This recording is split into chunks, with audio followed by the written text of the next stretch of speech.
Seseorang yang menggantungkan harapannya ataupun memberikan keinginan kepada makhluk, ataupun orang yang takut kepada makhluk dan menggantungkan harapan, memberikan keinginan yang besar untuk makhluk. Seandainya saya menjadi menteri, maka alangkah mulianya saya. Atau kalau saya ini menjadi seorang raja, menjadi seorang penguasa, maka saya akan mendapatkan kekuasaan yang begitu besar, dan saya akan mendapatkan kekayaan yang banyak. Kenapa seseorang bisa berpikiran seperti itu? Karena dia telah dimasuki racun-racun keduniaan. Orang yang memuji-muji dunia dan orang yang beranggapan bahwasanya kebahagiaannya ada di dalam harta kebenaran dunia. Jadi ini yang terjadi hari ini di kalangan orang-orang. Jadi pikiran-pikiran ini telah dimasuki racun-racun keduniaan. Jadi sebagaimana orang yang sedang dalam pengaruh obat-obatan, ataupun orang yang sedang berada dalam kecanduan, maka dia tidak bisa berbicara dengan baik, dia tidak bisa berbicara dengan benar. Begitu juga akan berpengaruh pada penglihatannya, pendengarannya, pemikirannya, cara berjalannya.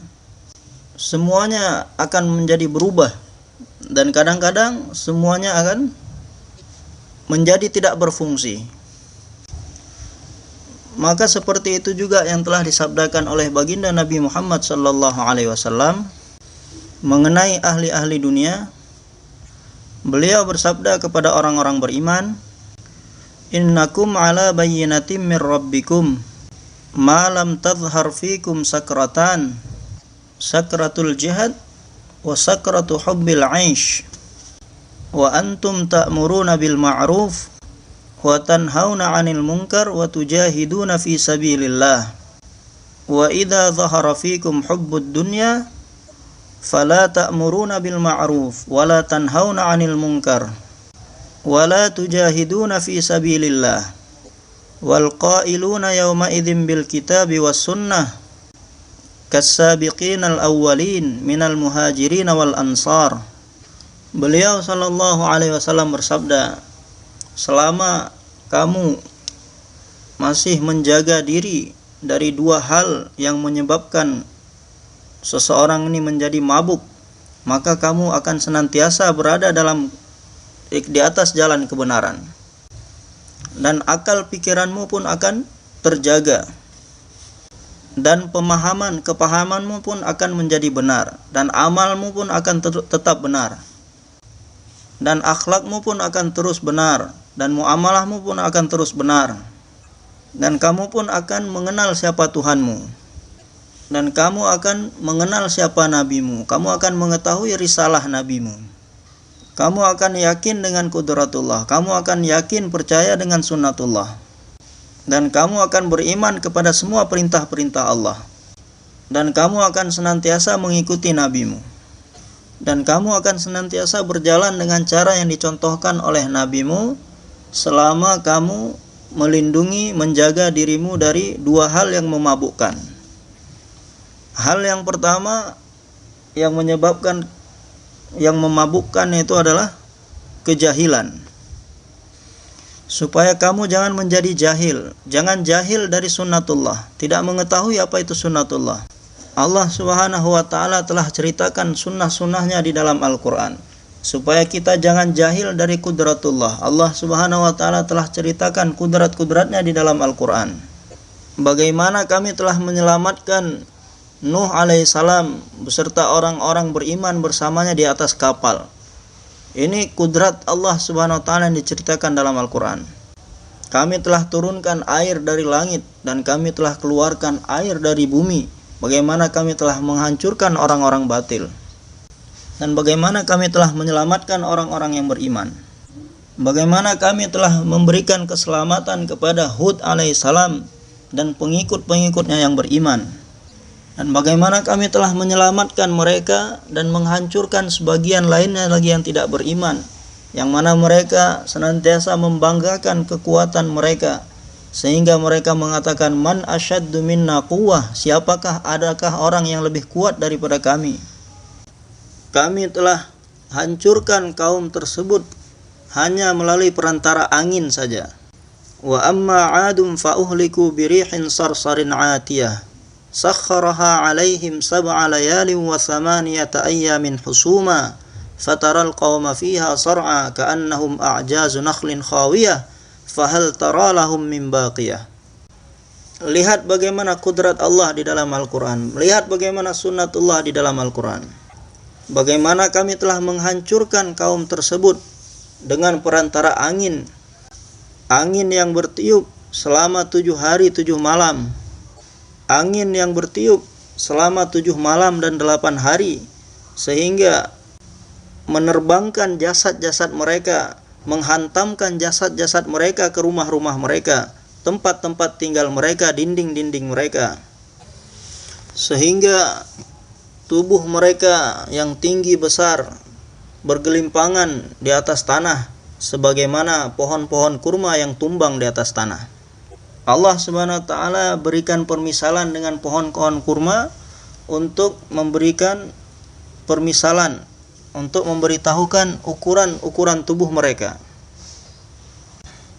Karena mereka orangnya tinggi-tinggi seperti pohon kurma, dan tidak ada satu orang pun yang tersisa dari orang-orang batil, orang-orang zalim, satu pun tidak disisakan. Ini kudrat Allah Subhanahu wa taala. Demikian juga dengan kisah-kisah yang lainnya, semua menceritakan tentang kudratullah. Allah Subhanahu wa taala ceritakan semua kudratnya, kekuasaannya, supaya kita ini mengakui akan kekuasaan Allah, kehebatan Allah. Kisah Nabi Saleh alaihissalam dan kaumnya, kisah Nabi Lut alaihissalam dan kaumnya, kisah Nabi Ibrahim alaihissalam dan kaumnya, dan Namrud. Kemudian semua kisah-kisah nabi-nabi yang lain, kisah kaum Saba. Allah Subhanahu wa taala ceritakan kudratnya, kuasanya dengan kisah-kisah orang-orang terdahulu. Allah Subhanahu wa taala ingin mendakwahkan kita kepada iman, supaya kita ini beriman kepada kudratullah. Kemudian ada kisah mengenai sunnatullah, yakni ketika Nabi Nuh alaihissalam dan orang-orang beriman telah selamat dari banjir yang besar, dan semua orang-orang kafir, semua orang-orang batil telah dihancurkan oleh Allah Subhanahu wa taala. Ketika banjirnya sudah reda, air yang turun dari langit berhenti, kemudian air yang ada di bumi telah diserap oleh bumi, maka kemudian siapa yang tersisa di atas muka bumi? Hanya orang-orang beriman saja. Tidak ada lagi orang-orang batil. Semua orang-orang batil sudah mati tenggelam.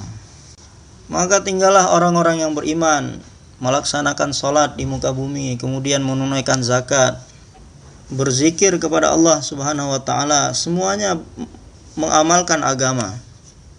Akan tetapi ketika Nabi Nuh alaihissalam wafat, maka kerja dakwah pun telah berhenti. Sholat tidak berhenti, zakat tidak berhenti, zikir tidak berhenti, amal terus berjalan seperti biasanya. Akan tetapi dakwah ketika itu terhenti. Maka apa yang terjadi ketika dakwah berhenti? Orang-orang batil pun datang. Datanglah kebatilan kepada mereka.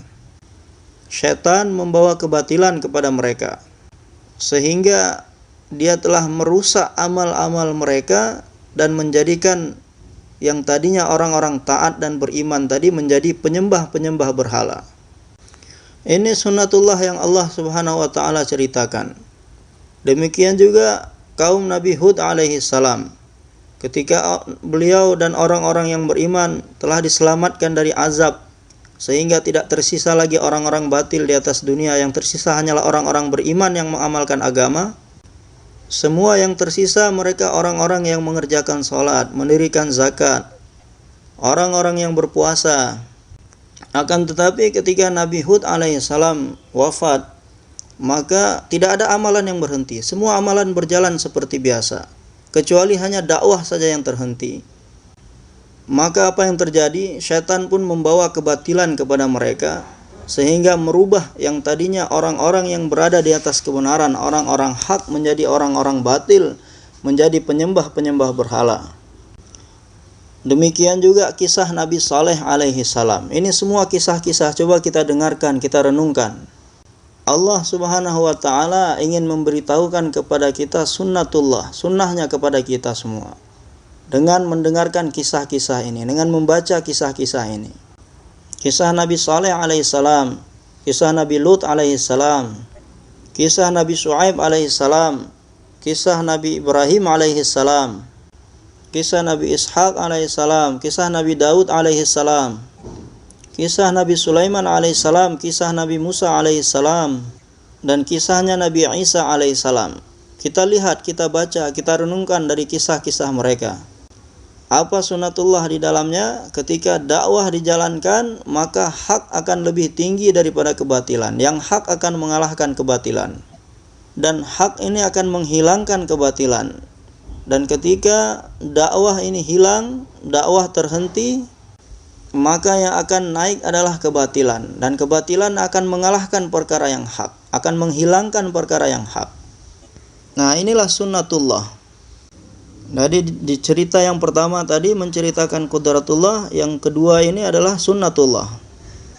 Sekuat apapun kita berusaha untuk menghidupkan amal-amal, menghidupkan amal-amal salat, amal-amal puasa, zakat, dan berusaha menghidupkan amal-amal haji dan semua amal-amal. Akan tetapi apabila kita tidak berusaha untuk menjadikan orang-orang sebagai dai, maka Islam tidak akan tersisa pada anak keturunan mereka. Maka Islam akan datang, Islam akan hilang, dan kebatilan akan datang mengalahkan Islam, mengalahkan perkara yang hak. Dan kebatilan ini akan mengeluarkan orang-orang dari perkara yang hak dan mengalihkan mereka kepada perkara-perkara kebatilan. Maka oleh karena itu, Nabi Muhammad SAW, pemimpin dua alam, yang mana tidak ada nabi setelah beliau dan tidak ada umat setelah umat ini. Ini kenapa bisa seperti ini? Karena beliau SAW tidak hanya menjadikan umatnya ini sebagai orang-orang yang menjaga sholat saja. Dan beliau tidak hanya menjadikan umatnya ini sebagai orang yang menunaikan zakat, orang yang berpuasa, bukan. Beliau SAW tidak hanya menjadikan umatnya ini sebagai orang-orang yang menunaikan ibadah haji dan amal-amal lainnya, dan amal-amal kebaikan lainnya. Akan tetapi yang pertama sekali diusahakan oleh baginda Nabi SAW ini adalah menjadikan umatnya ini sebagai da'i. Jadi yang pertama umat ini dijadikan da'i, kemudian amal-amal lainnya pun mengikuti setelahnya. Yang mana dakwah ini yang akan menjalankan amal-amal lainnya. Yang mana dakwah ini akan menjalankan iman. Jika dakwah tidak dijalankan, maka tidak akan tersisa iman dalam hati. Ini adalah sunnatullah yang Allah Subhanahu wa taala ceritakan di dalam Al-Qur'an. Jika tidak ada dakwah, maka tidak akan ada salat. Maka di zaman kita sekarang ini, lihat berapa banyak orang-orang meninggalkan salat. Berapa banyak orang-orang yang tersisa yang mengerjakan salat. Ini disebabkan apa? Kurangnya atau tidak adanya usaha dakwah. Dari sekian banyak jumlah orang Islam di dunia saat ini, berapa banyak di antara mereka yang benar-benar menjaga perintah sholat? Dan berapa banyak yang menjaga amalan puasa? Dan berapa banyak yang mengeluarkan zakat? Berapa banyak yang menunaikan ibadah haji? Berapa banyak kejujuran yang ada di dalam umat ini? Berapa banyak sifat amanah yang dimiliki oleh umat Islam saat ini? Seberapa betul muamalah umat Islam saat ini? Seberapa betul muasyarah umat Islam saat ini? Berapa banyak Islam telah terhapus dari kehidupan umat-umat Islam hari ini? Dan berapa banyak kebatilan telah menghapuskan Islam dari kehidupan umat Islam saat ini? Kemudian dari sekian banyak orang yang menjaga perintah sholat, kita perhatikan lagi bagaimana sholat yang mereka kerjakan. Berapa banyak di antara mereka yang mengerjakan sholat dengan khusyuk dan khudu. Dan berapa banyak di antara mereka yang menjaga perintah sholat, yang benar-benar menyempurnakan sholat sebagaimana yang diperintahkan, dicontohkan oleh Nabi SAW. Sallu kama ra'aitumuni usalli, sholatlah kalian sebagaimana kalian melihat aku sholat. Bahkan imamnya pun di zaman ini tidak berusaha untuk melaksanakan sholat seperti itu, apalagi makmumnya.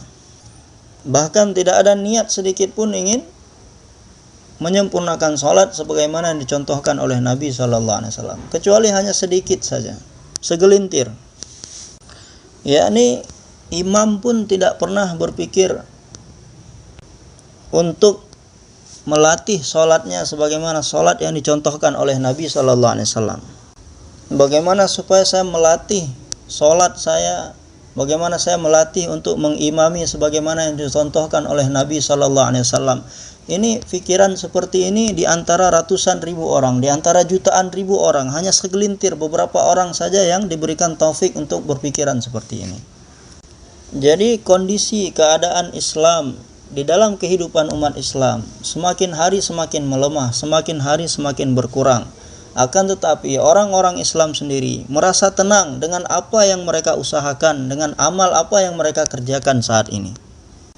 Dan dengan keadaan amal mereka yang seperti ini, mereka mengharapkan pertolongan dari Allah Subhanahu wa taala. Tenang saja, sebentar lagi akan datang pertolongan Allah Subhanahu wa taala untuk melawan orang-orang batil. Di sebagian tempat orang-orang kafir menguasai daerah kekuasaan orang Islam. Masjid-masjid orang Islam dikuasai oleh orang-orang kafir. Orang-orang Islam ditindas oleh orang-orang kafir. Maka ini dengan tenangnya umat Islam saat ini kita berdoa minta pada Allah Subhanahu wa taala supaya Allah Subhanahu wa taala turunkan pertolongan. Dengan keadaan umat Islam sendiri yang begitu lemah sekali amal-amalnya, maka dengan keadaan seperti ini doa tidak akan diterima oleh Allah Subhanahu wa taala. Pertolongan tidak akan diturunkan oleh Allah Subhanahu wa taala ke atas umat Islam.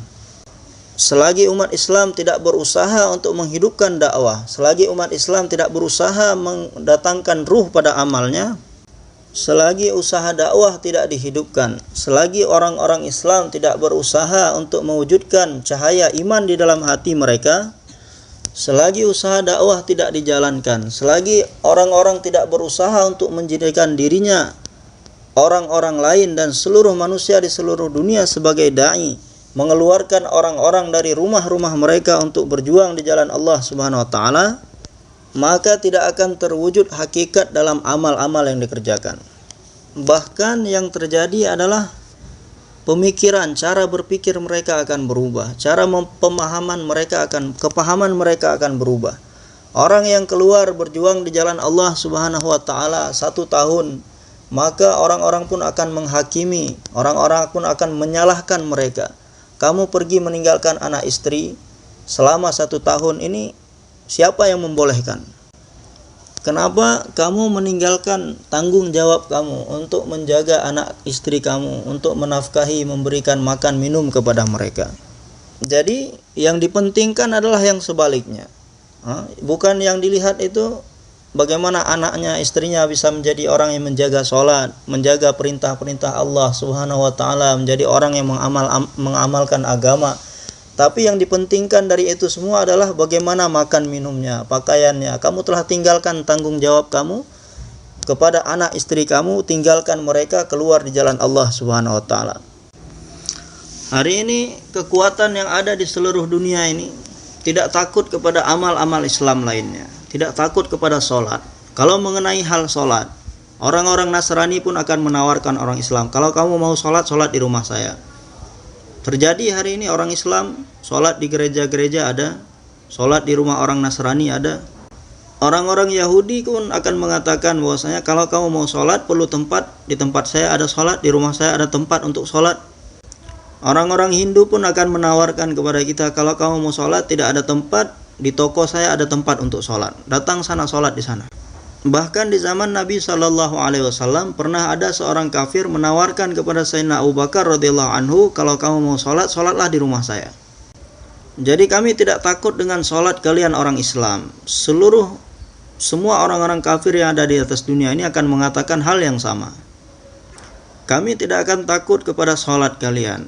Walaupun kalian berpuasa, walaupun kalian mengeluarkan zakat, walaupun kalian menunaikan ibadah haji, bahkan untuk memudahkan kalian melaksanakan ibadah haji, kami akan buat pesawat yang akan mudah mengangkut kalian untuk melaksanakan ibadah haji. Kalau kalian kebingungan ingin menyalurkan zakat kalian kemana, sedekah kalian kemana, kami akan bantu. Di kampung kami ada beberapa orang Islam yang miskin. Kami akan arahkan kalian supaya menyalurkan zakat ke sana.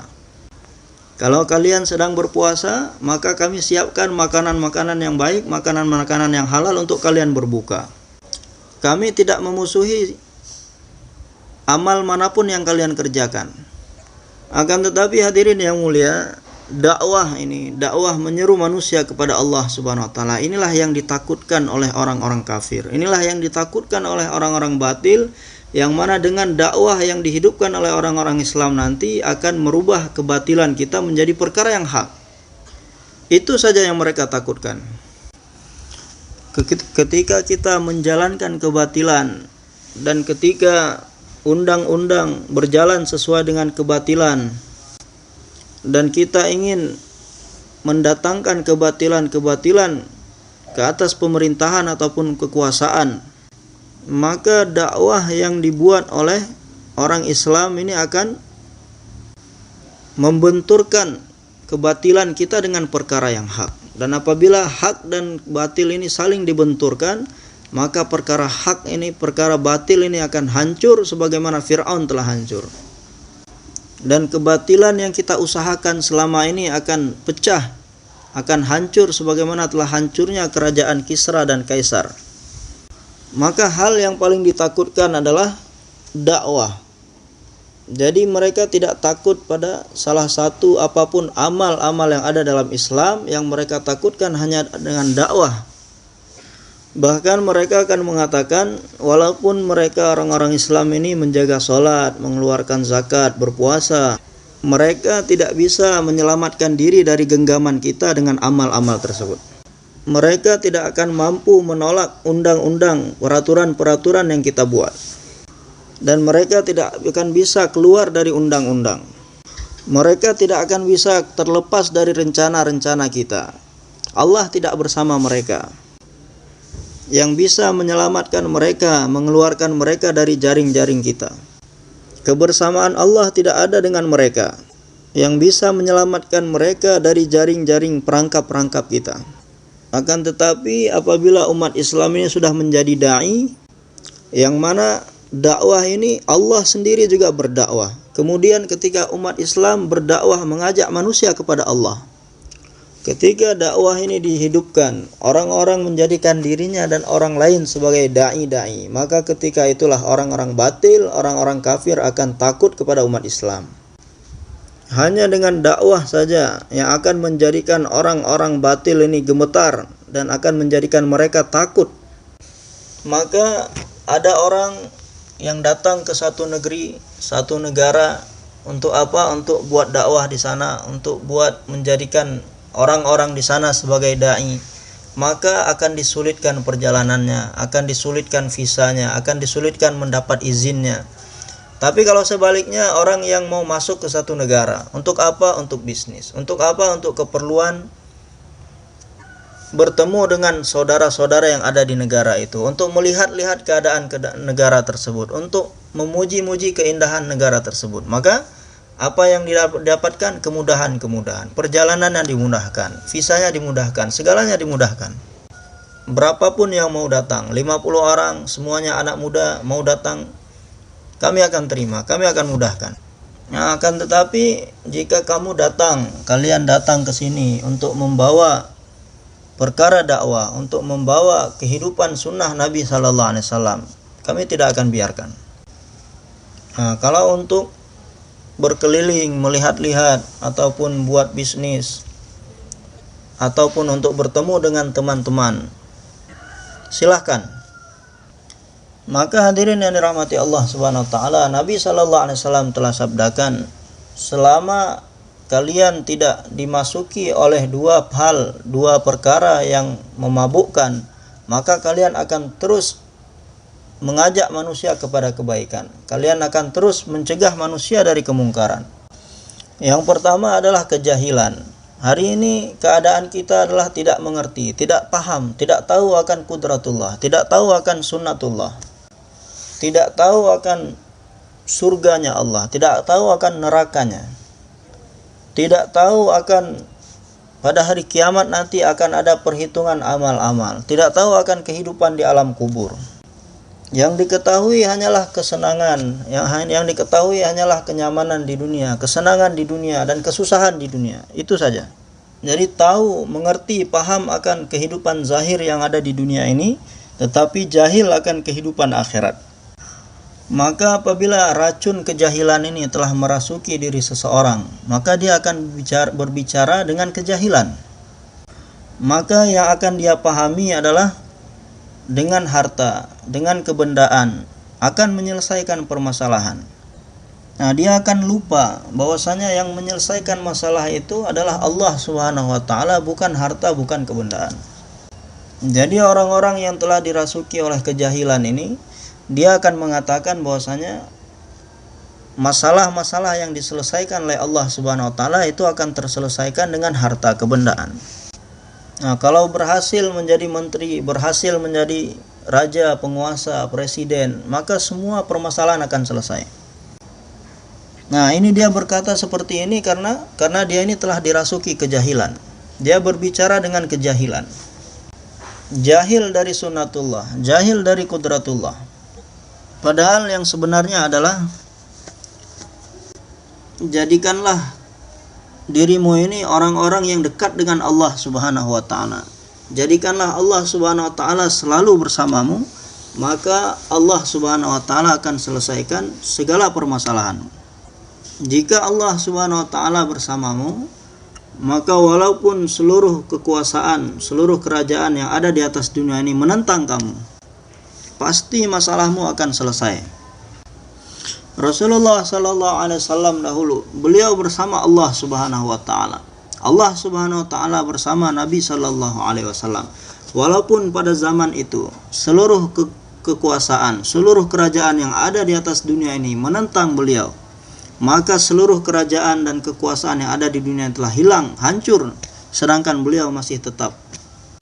Sehingga seluruh tempat-tempat, negara-negara, kekuasaan-kekuasaan, pemerintahan-pemerintahan tadi yang menentang beliau tadi tunduk kepada kenabian Nabi sallallahu alaihi wasallam. Maka begitulah tadi keadaan orang-orang yang dimasuki kejahilan-kejahilan, maka dia akan berbicara dengan kejahilan, bahwasanya dengan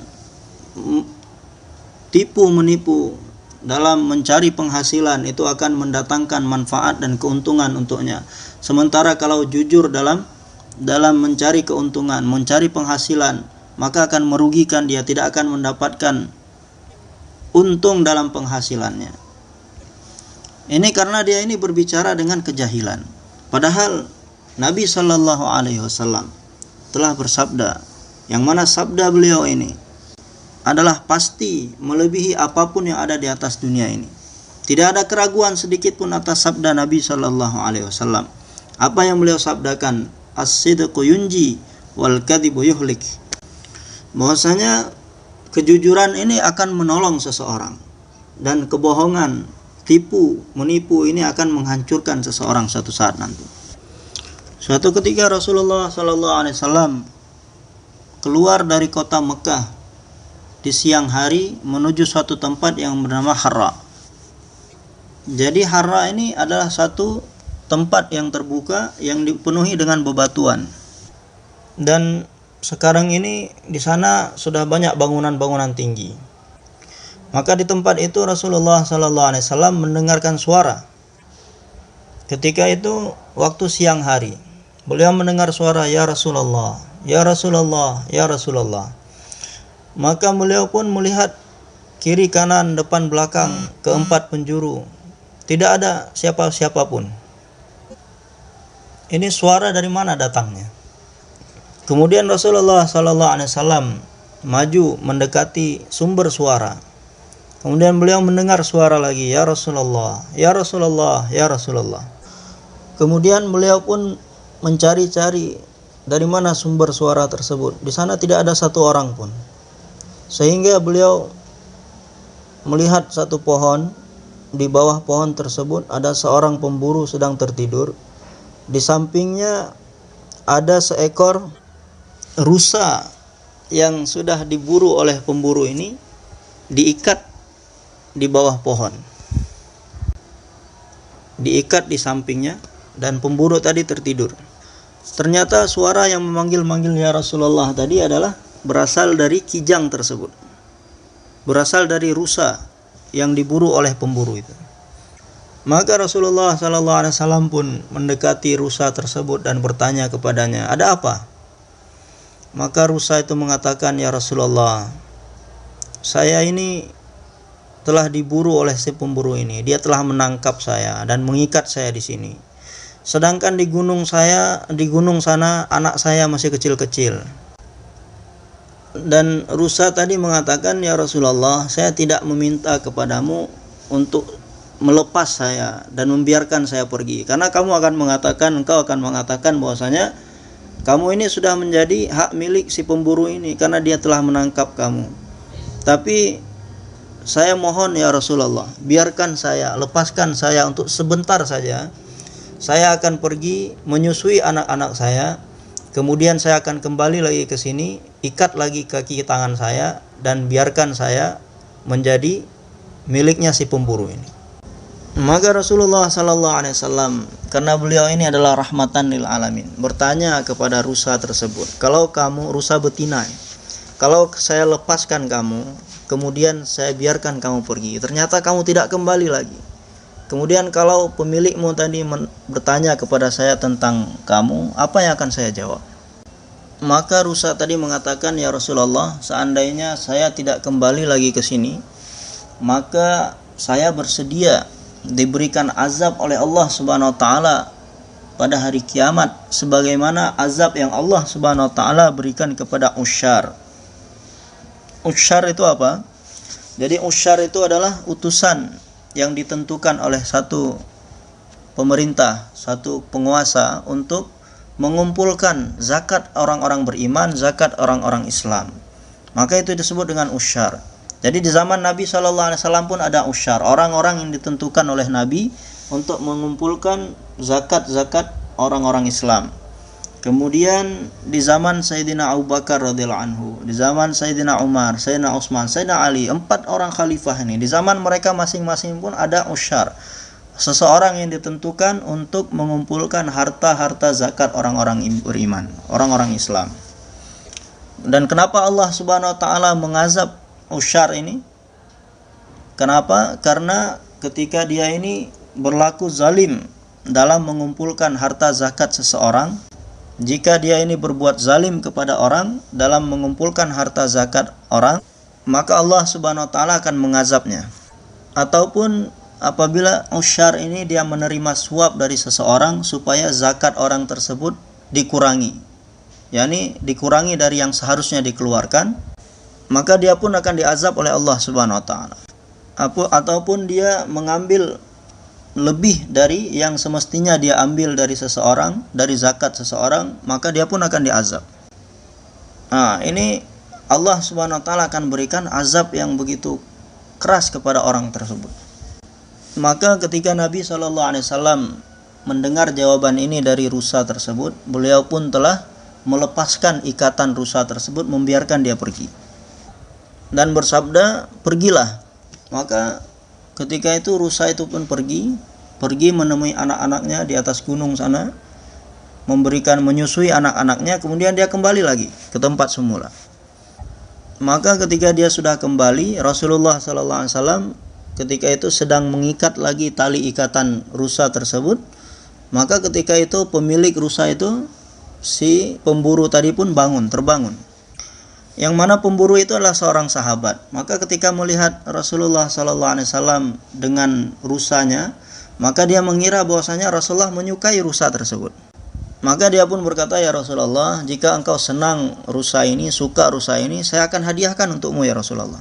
Maka Rasulullah SAW bersabda, betul, saya senang kepada rusa ini, saya suka rusa ini.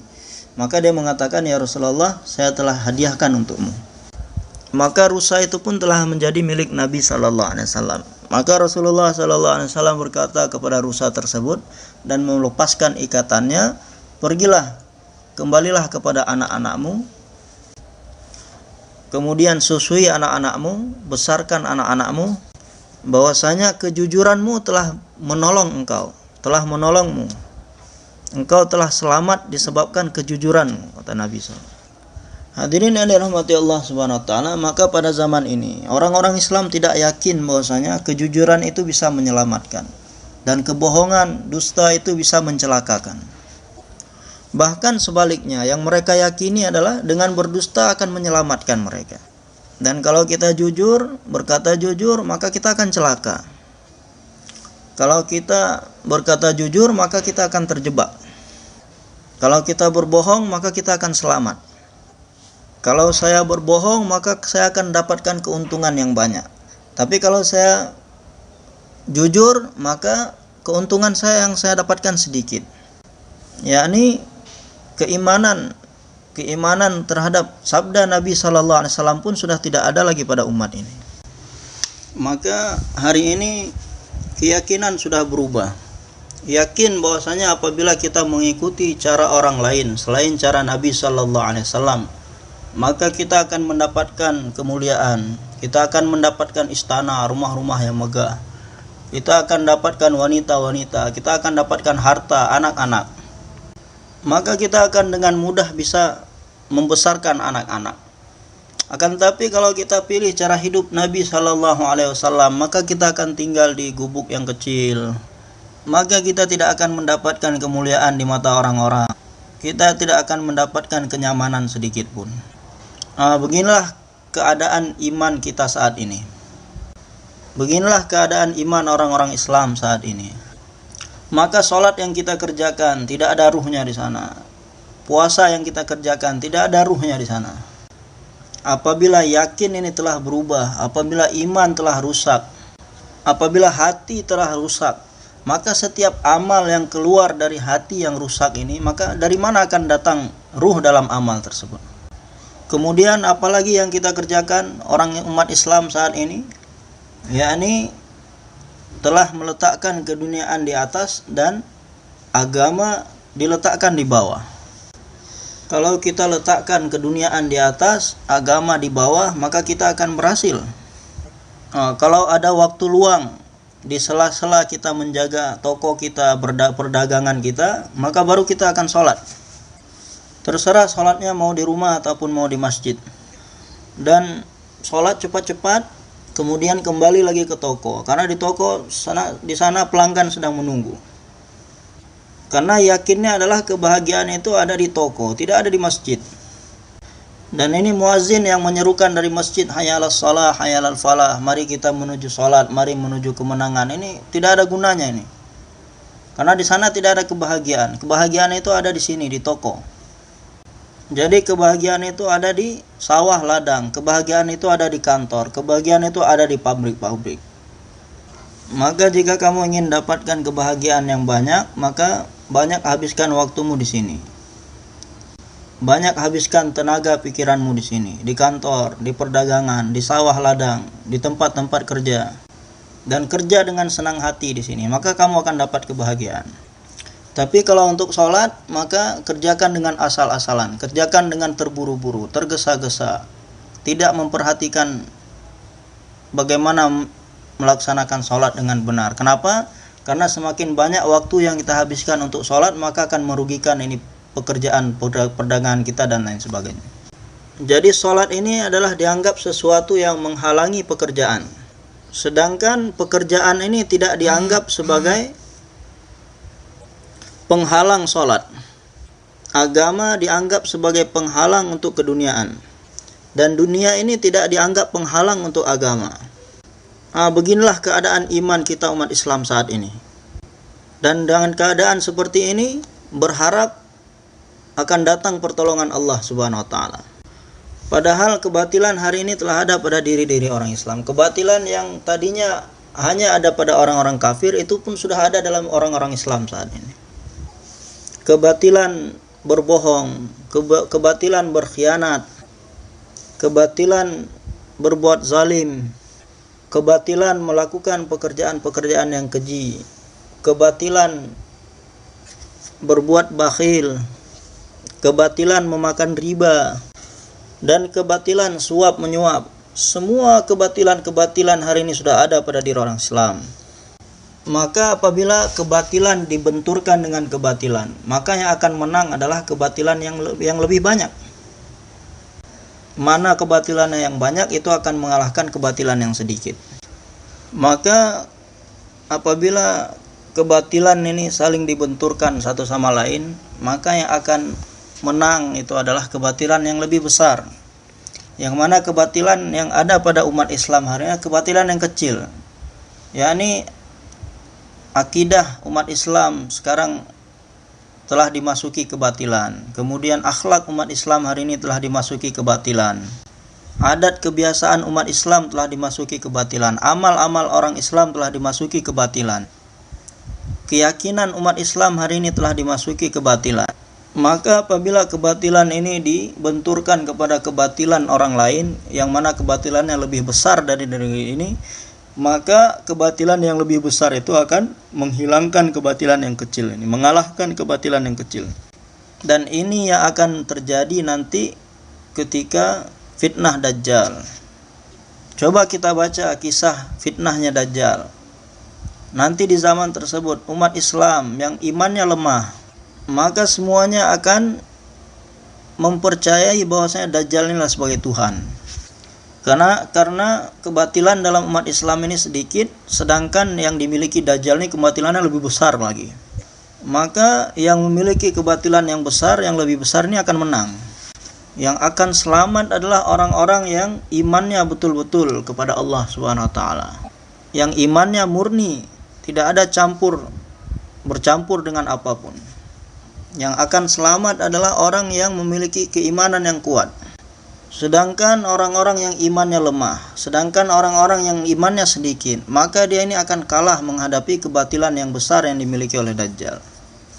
Kemudian ketika keluar Ya'juj Ma'juj, maka Ya'juj Ma'juj ini memiliki kebatilan yang lebih besar lagi, sehingga tidak ada orang beriman ataupun orang batil sekalipun yang bisa mengalahkan kebatilan yang ada pada Ya'juj Ma'juj.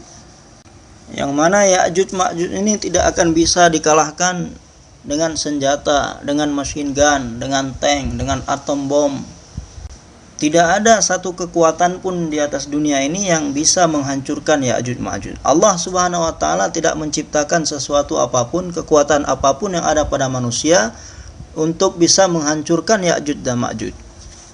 Maka Allah Subhanahu wa taala akan menurunkan Nabi Isa alaihissalam, memerintahkan kepada Nabi Isa alaihissalam untuk datang kepada orang-orang beriman, hamba-hamba Allah Subhanahu wa taala yang beriman. Allah Subhanahu wa taala perintahkan Nabi Isa alaihissalam untuk membawa hamba-hamba Allah yang beriman ke Bukit Tur, di mana di sana Allah Subhanahu wa taala telah mengutus Nabi Musa alaihissalam, menjadikan beliau sebagai nabi, dan telah berbicara, Nabi Musa alaihissalam telah berbicara dengan Allah Subhanahu wa taala di bukit tersebut. Karena aku akan mengeluarkan satu kaum yang mana tidak ada kekuatan apapun yang ada pada manusia yang bisa mengalahkannya. Jadi orang-orang beriman tidak akan bisa mengalahkan mereka. Orang-orang yang tidak beriman pun tidak akan bisa mengalahkan kaum tersebut. Itulah mereka Ya'juj Ma'juj. Maka Nabi Isa alaihissalam akan membawa orang-orang beriman ke Bukit Tur. Seorang sahabat bertanya kepada Nabi SAW, "Ya Rasulullah, kami dengar bahwasanya di Bukit Tur itu tidak ada satu helai rumput pun yang tumbuh di sana, dan tidak ada pohon-pohon yang berbuah yang tumbuh di sana. Di sana tidak ada sawah ladang, di sana tidak ada rerumputan. Di bukit yang kering, tandus seperti itu, apabila orang-orang beriman datang berkumpul di sana, tidak ada bahan makanan, tidak ada rerumputan, tidak ada tumbuh-tumbuhan. Bagaimana mereka bisa hidup di sana, ya Rasulullah?" Nah, maka Rasulullah SAW pun menjawab bahwasanya ini adalah keyakinan yang salah. Bahwasanya orang beriman dengan iman yang ada dalam hatinya bisa bertahan hidup tanpa makan dan minum, ini suatu perkara yang mustahil. Maka yakin atas perkara inilah yakin yang salah. Maka Allah Subhanahu wa taala berkuasa memberikan rasa kenyang, manusia bisa hidup, bertahan hidup tanpa makan dan minum. Rasulullah SAW bersabda, di tempat itu Allah Subhanahu wa taala akan mengenyangkan perut-perut mereka dengan tasbih, dengan takbir, dengan tahlil. Maka ketika seorang mengucapkan subhanallah, alhamdulillah, la ilaha illallah, wallahu akbar, maka sama seperti mereka setelah makan roti, dan sama seperti orang yang baru saja minum air. Allah Subhanahu wa taala adalah zat yang memberikan kehidupan kepada malaikat tanpa makan dan minum, hanya dengan tasbihat, hanya dengan takbir dan tahlil. Apakah Allah Subhanahu wa taala tidak bisa memberikan kehidupan kepada manusia tanpa makan dan minum? Nanti di surga juga sebanyak apapun makan, selama apapun makan sebanyak apapun, selama apapun, maka tidak akan memberikan pengaruh kepada tenaga dan kekuatan yang Allah Subhanahu wa taala berikan. Tidak akan memberikan pengaruh kepada perut manusia ketika di surga nanti. Walaupun dia makan sebanyak-banyaknya, walaupun dia makan berterus-terusan, maka tidak akan memberikan pengaruh apapun. Kekuatannya tetap stabil, kesehatannya tetap stabil, perutnya tetap stabil. Akan tetapi apa yang dia makan masuk ke dalam perutnya, maka Allah Subhanahu wa taala akan keluarkan kembali melalui sendawa yang dikeluarkan oleh manusia tadi di dalam surga. Jadi tidak ada buang air kecil, tidak ada buang air besar di sana. Kemudian nanti orang di dalam surga ada yang tidak mau makan bertahun-tahun, sekian lama tidak makan sedikit pun, tidak minum sedikit pun, tapi kekuatannya tidak ada pengaruh sedikit pun. Karena Allah Subhanahu wa taala adalah zat yang Maha berkuasa, Allah Subhanahu wa taala tidak bergantung kepada asbab-asbab apapun. Maka Nabi sallallahu alaihi wasallam bersabda bahwasanya di sana nanti dengan tasbih, dengan takbir dan dengan tahlil, manusia, perut-perut umat Islam pada saat itu akan merasa kenyang. Maka ketika Nabi Isa alaihissalam telah membawa umat Islam ke Bukit Tur, kemudian Ya'juj Ma'juj pun telah keluar, memakan segalanya, menghabiskan segalanya apa saja yang ada di hadapan mereka, dan membuat segala kerusakan-kerusakan di atas muka bumi. Jadi seperti yang kita dengar tadi malam dari Maulana Muhammad Umar, kisah yang beliau ceritakan tadi malam, bahkan Ya'juj Ma'juj nanti akan memanah ke arah langit. Kemudian Allah Subhanahu wa taala telah kembalikan lagi panah-panah mereka dengan darah-darah. Maka kemudian mereka akan mengatakan bahwasanya semua penduduk ahli-ahli bumi telah kita habiskan, dan semua ahli-ahli langit pun telah kita habiskan. Maka Allah Subhanahu wa taala akan mematikan Ya'juj dan Ma'juj ini dengan kudratnya, dengan kuasanya. Yang mana Allah Subhanahu wa taala tidak menciptakan satu kekuatan apapun yang ada di dunia ini untuk mengalahkan kekuatan Ya'juj dan Ma'juj. Maka dengan kudrat dan kuasa Allah Subhanahu wa taala, maka Allah Subhanahu wa taala akan mengeluarkan ulat dari setiap leher-leher mereka yang akan memakan habis leher mereka, sehingga dalam sekejap mata, dalam seketika semua Ya'juj Ma'juj akan mati. Allah Subhanahu wa taala matikan mereka dengan kudratnya.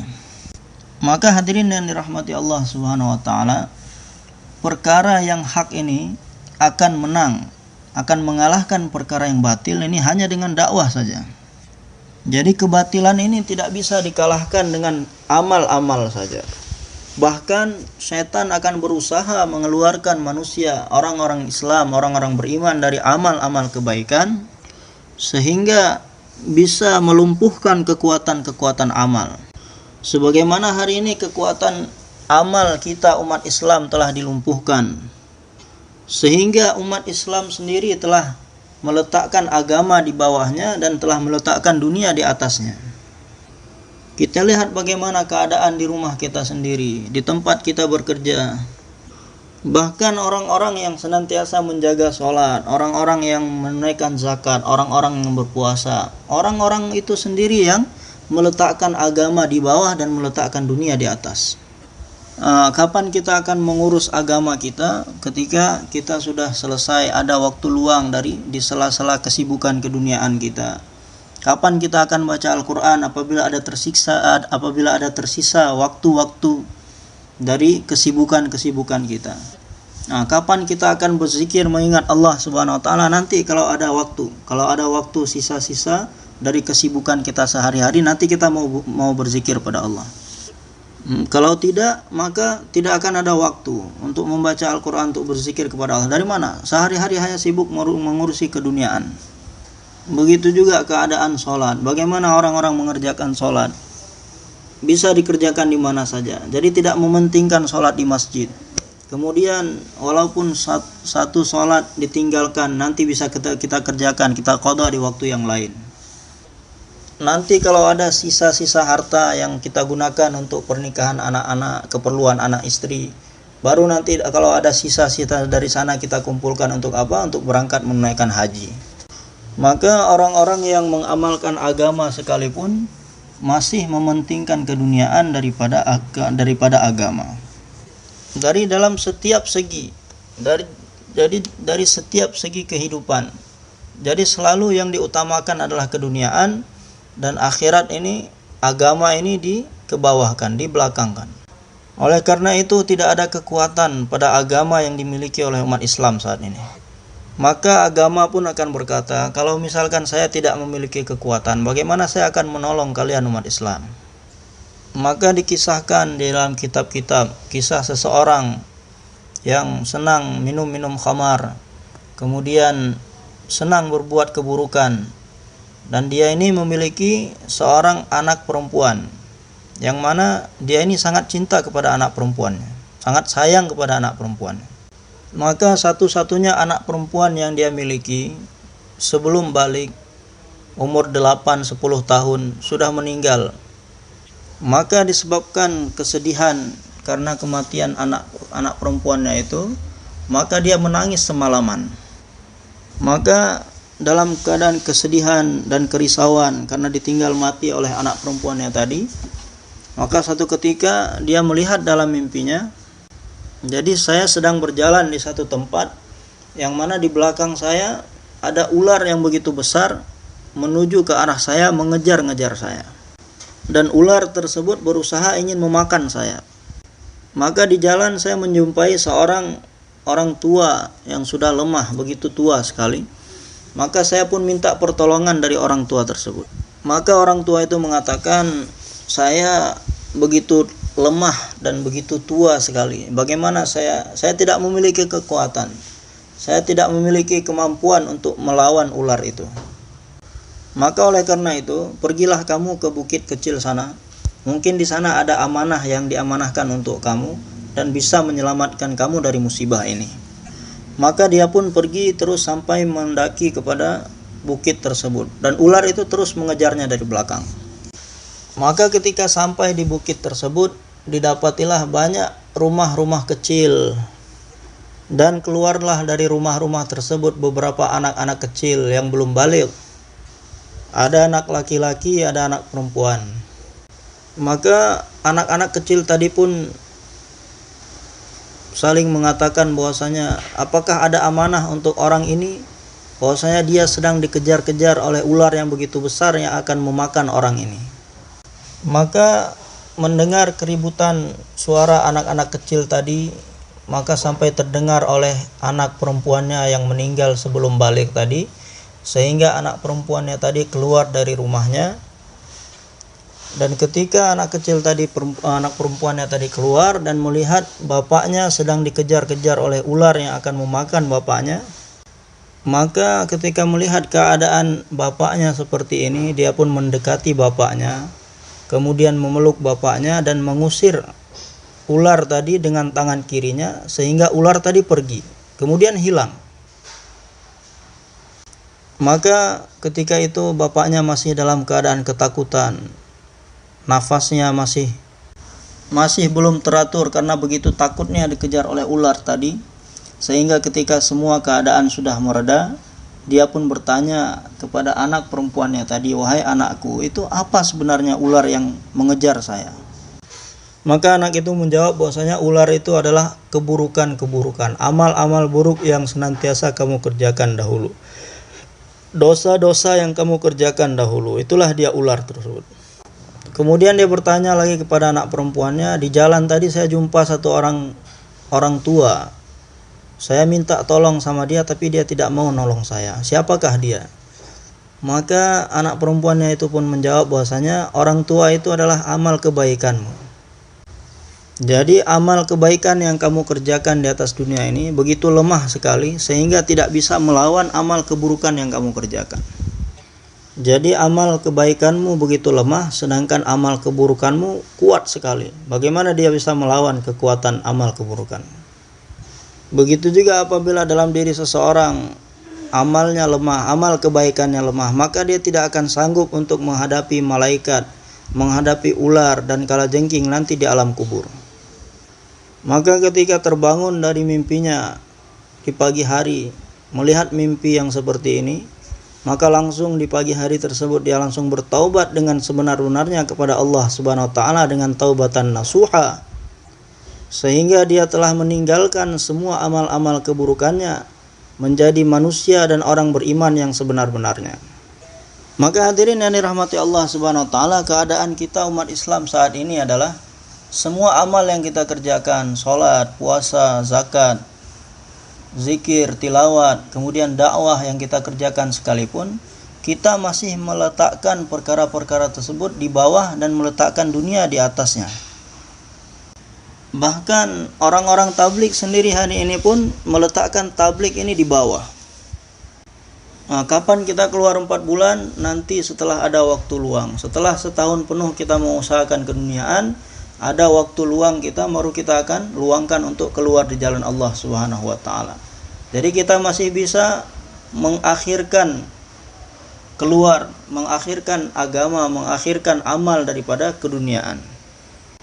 Jadi agama ini bisa dikesampingkan dahulu, tapi kalau dunia tidak bisa dikesampingkan. Jadi dalam setahun saya hanya bisa keluar 40 hari saja sudah. Kenapa hanya bisa 40 hari dalam setahun? Karena keduniaan ini mengalahkan agama saya. Jadi 11 bulan saya gunakan semuanya untuk keduniaan. Nanti sisa dari 11 bulan itu ada waktu 40 hari saya akan luangkan untuk keluar. Nah, kalau seperti ini bagaimana pertolongan Allah Subhanahu wa taala akan datang kepada kita? Berbeda dengan sahabat-sahabat radhiyallahu taala anhum ajmain. Maka sahabat-sahabat radhiyallahu taala anhum ajmain, mereka tidak pernah meletakkan agama di bawah keduniaan. Mereka senantiasa mendahulukan agama daripada keduniaan. Sehingga sahabat-sahabat radhiyallahu ta'ala anhum ajmain, ketika datang waktunya untuk berdakwah di jalan Allah Subhanahu wa taala, maka sehari pun mereka tidak akan minta izin kepada Rasulullah sallallahu alaihi wasallam untuk mengurusi pekerjaan, untuk mengurusi keluarga, anak istri dan sebagainya. Bahkan di saat datang perintah dari Nabi sallallahu alaihi wasallam, ketika itu juga mereka segera berangkat. Tidak ada pulang minta izin kepada ahli keluarga. Dan mereka meyakini bahwasanya jalan yang saya tempuh ini adalah jalan yang akan menyelesaikan permasalahan keduniaan saya. Nah, sedangkan hari ini kita belum yakin. Kalau kita berangkat untuk melaksanakan tugas dari Allah Subhanahu wa taala, kita belum yakin dengan melaksanakan tugas ini Allah Subhanahu wa taala akan menjaga keluarga kita, menjaga pekerjaan kita, menjaga rumah kita dan ahli keluarga kita. Yakin kita belum sampai di sini. Padahal doanya kita baca, apa doanya? Allahumma antas sahibu fis safar wal khalifatu fil ahl. Allahumma ashibna fi safarina wa akhlifna fi ahlina. Ya Allah, jadilah engkau sahabat kami, teman kami dalam safar, dalam perjalanan. Dan jadilah juga engkau sebagai penjaga untuk ahli keluarga yang kami tinggalkan. Maka kita mesti yakin, baca doa ini dengan keyakinan. Ketika kita berangkat keluar di jalan Allah Subhanahu wa taala, maka Allah Subhanahu wa taala tidak akan menyia-nyiakan pekerjaan saya. Allah Subhanahu wa taala tidak akan menyia-nyiakan anak istri dan keluarga saya. Ketika Nabi Ibrahim alaihissalam mendapatkan perintah untuk meninggalkan anak istri dan keluarganya di tempat yang kering dan tandus, tidak ada air, tidak ada tumbuh-tumbuhan, tidak ada tanda-tanda kehidupan, tidak ada makanan, tidak ada minuman, tidak ada rumah tempat berlindung.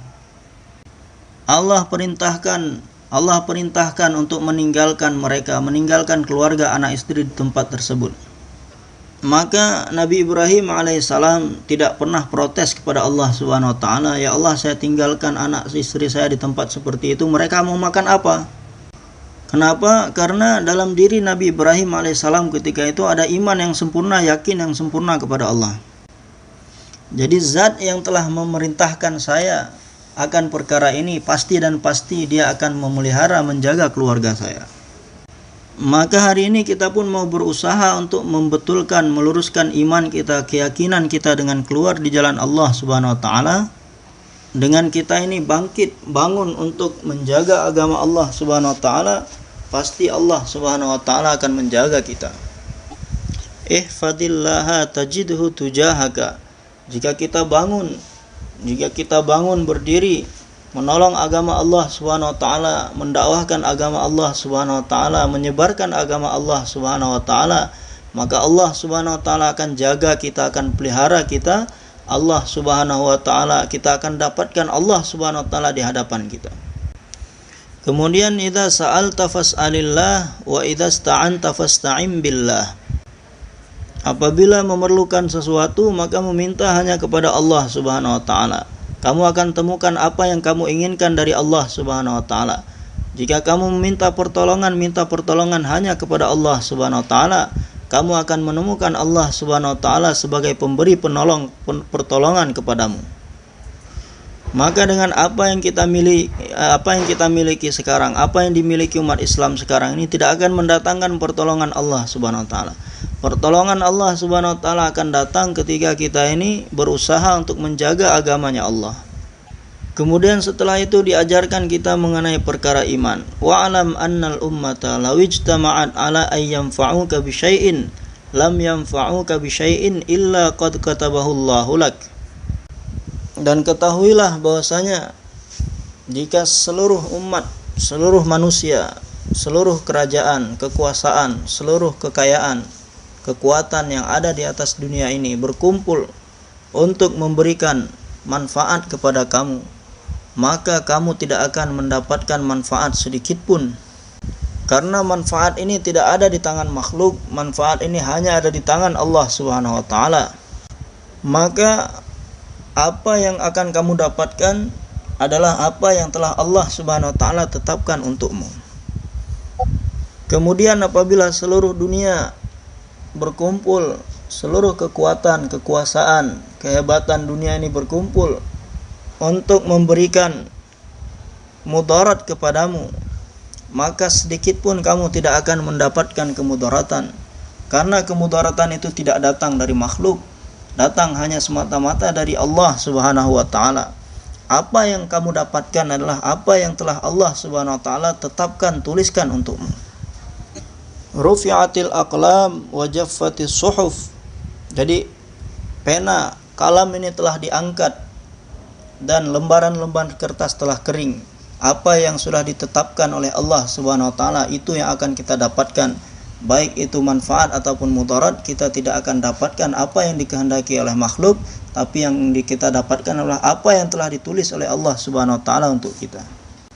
Maka hadirin yang dirahmati Allah Subhanahu wa taala, kita keluar di jalan Allah Subhanahu wa taala berusaha untuk memperbaiki iman kita. Kita berusaha untuk mendapatkan hidayah dari Allah Subhanahu wa taala. Pertama kali yang mesti kita dapatkan adalah hidayah. Makan dan minum ini yang belakangan. Yang pertama yang paling dipentingkan adalah hidayah. Selebihnya belakangan. Jadi yang pertama sekali yang perlu kita dapatkan adalah hidayah. Dibandingkan daripada mendapatkan istri dan memelihara, mendidik anak-anak. Kenapa? Karena apabila manusia buat semua perkara ini tanpa hidayah, maka dia akan buat sebagaimana orang-orang kafir buat. Maka dia akan membuat dengan cara orang-orang zalim. Dia akan buat dengan cara-cara syaitan. Dan apabila dia buat semua pekerjaan ini dengan hidayah, maka dia akan buat dengan caranya nabi-nabi. Dia akan buat semuanya dengan cara yang dicontohkan oleh Nabi SAW. Dia akan buat dengan cara-cara sahabat. Dia akan buat dengan cara-cara wali-wali auliaullah. Maka ingatlah bahwasanya apabila hidayah ini datang, maka hati ini akan berubah arahnya dari dunia kepada akhirat. Nah, hari ini hidayah yang ada pada diri kita ini begitu sedikit dan begitu lemah, sehingga hati kita ini mengarah kepada akhirat hanya sebesar biji zarrah saja. Selebihnya hati kita seluruhnya mengarah kepada keduniaan. Hadirin yang dirahmati Allah Subhanahu wa taala, kita keluar di jalan Allah Subhanahu wa taala mau berusaha bagaimana mengarahkan seluruh hati kita ini hanya kepada akhirat saja. Kita akan berusaha untuk merubah arah hati kita dari makhluk mengarah kepada Sang Khalik. Ini semua orang-orang yang yakinnya kepada makhluk. Semua mereka inilah orang-orang jahil. Dan semuanya ini adalah hewan, bahkan lebih hina dari hewan-hewan lagi. Semuanya berada dalam kesesatan. Inhum illa kal an'am, bal hum adall. Karena orang-orang yang berada dalam kebatilan itu adalah sebagaimana hewan-hewan, binatang-binatang, bahkan lebih hina lagi daripada binatang-binatang. Bagaimana bisa dikatakan mereka ini seperti hewan-hewan, seperti binatang, bahkan lebih hina daripada binatang? Karena binatang itu dia melihat dengan mata zahirnya. Contohnya ketika kita perlihatkan tulang kepada anjing, maka dia akan mendekati kita. Tapi kalau kita perlihatkan batu kepada anjing, maka dia akan lari, takut. Begitu juga hewan-hewan lainnya. Ketika musim Idul Adha, kita perlihatkan rumput kepada hewan-hewan, maka dia akan senang. Tapi kalau kita perlihatkan pisau, kita perlihatkan tongkat, dia akan takut. Yang mana hewan-hewan tadi ketika diperlihatkan tulang kepada anjing tadi, kemudian dia senang akan mendekati orang itu, dia tidak tahu dia mau dikasih makan ataupun dipukul ataupun dilempar dengan tulang tersebut. Begitu juga dengan hewan-hewan yang diperlihatkan rumput tadi. Apakah mereka diperlihatkan rumput itu untuk disembelih ataupun untuk dikasih makan? Jadi hewan itu tidak tahu apa maksud orang menunjukkan perkara itu kepada dia. Begitu juga dengan orang-orang yang senantiasa melihat kepada makhluk, melihat bahwasanya makhluk ini memberikan manfaat ini, padahal dia tidak tahu makhluk itu bisa memberikan manfaat ataupun mudarat kepada dia. Nah, inilah persamaannya dengan hewan-hewan dan binatang-binatang tadi. Dia tidak tahu maksud di sebalik itu apa. Bisa jadi itu memberikan kecelakaan, bisa jadi itu memberikan manfaat kepadanya. Maka orang-orang yang melihat dengan mata zahirnya saja, dia tidak akan mengetahui hasil daripada apa yang akan dia dapatkan. Maka hadirin yang dirahmati Allah Subhanahu wa taala, kita mau keluar di jalan Allah Subhanahu wa taala ini, bagaimana berusaha untuk mendapatkan hidayah dalam kehidupan kita. Dan bagaimana kita berusaha untuk mengajak orang-orang lain juga keluar di jalan Allah Subhanahu wa taala, supaya mereka pun berusaha untuk mendapatkan hidayah dalam kehidupan. Rasulullah sallallahu alaihi wasallam telah mengeluarkan setiap orang di jalan Allah Subhanahu wa taala.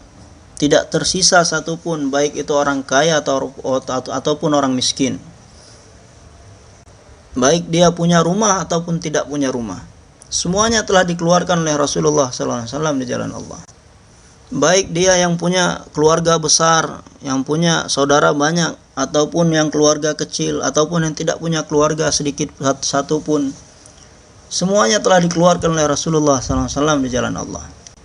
Sehingga beliau SAW pun sendiri telah meninggalkan kota Mekah, dan orang-orang yang mengikuti beliau berhijrah dari Mekah semuanya telah meninggalkan kampung halaman mereka, keluar di jalan Allah Subhanahu wa taala, meninggalkan kampung halaman mereka.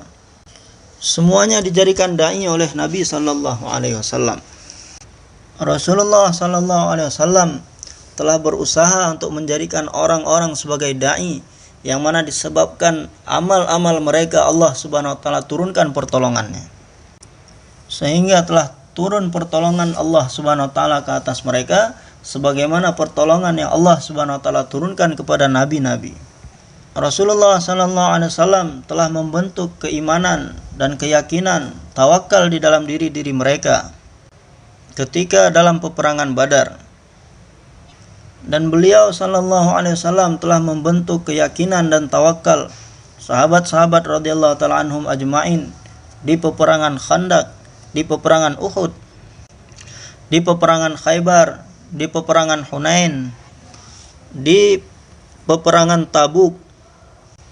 Ini semua adalah masa-masa dan tempat-tempat tarbiyahnya para sahabat radhiyallahu anhum untuk membentuk keimanan dan keyakinan mereka, yang mana hati-hati mereka ini telah dialihkan dari dunia kepada akhirat, dan hati-hati mereka telah dialihkan dari makhluk kepada Allah Subhanahu wa taala.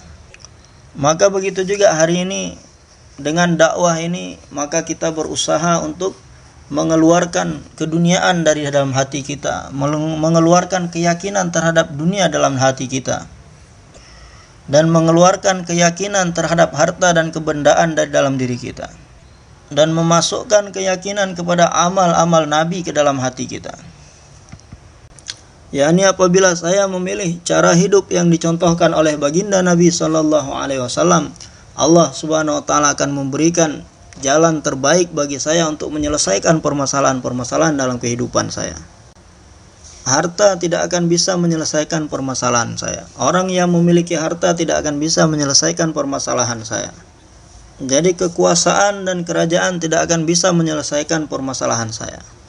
Yang bisa menyelesaikan permasalahan saya hanyalah Allah Subhanahu wa taala, dan Allah Subhanahu wa taala akan menyelesaikan segala permasalahan dalam kehidupan saya apabila saya mengambil cara hidup yang dicontohkan oleh baginda Nabi Muhammad sallallahu alaihi wasallam. Maka pasti dan pasti Allah Subhanahu wa taala akan menyelesaikan segala permasalahan saya, baik itu permasalahan dunia maupun akhirat.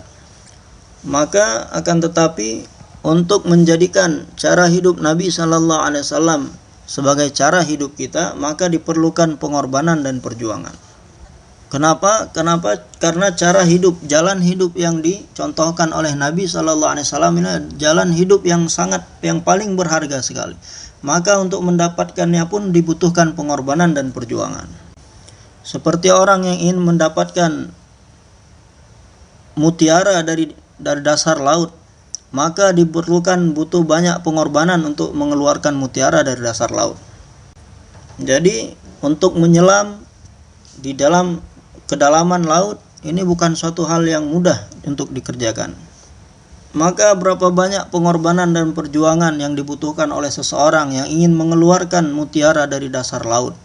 Pertama, dia harus belajar cara menyelam. Yang menyelam juga bukan langsung di air yang dalam, dari air yang dangkal, kemudian air yang dalam.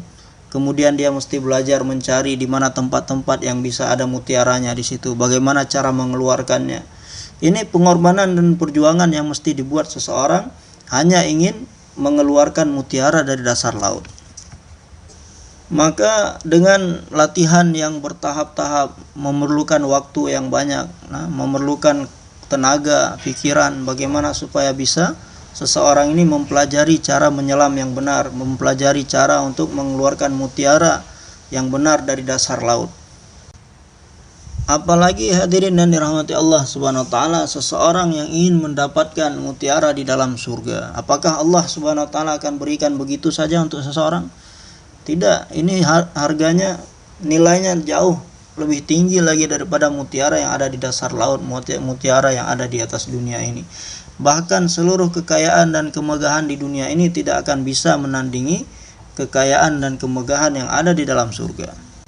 Maka untuk mendapatkannya pasti dan pasti Allah Subhanahu wa taala akan memberikan ujian-ujian kepada orang yang ingin mendapatkannya.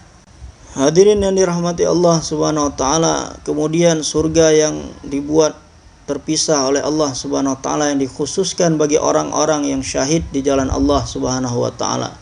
Untuk membuka pintunya saja, maka seseorang harus rela mengorbankan nyawanya untuk syahid di jalan Allah Subhanahu wa taala, itu hanya untuk sekedar membuka pintu surga tersebut.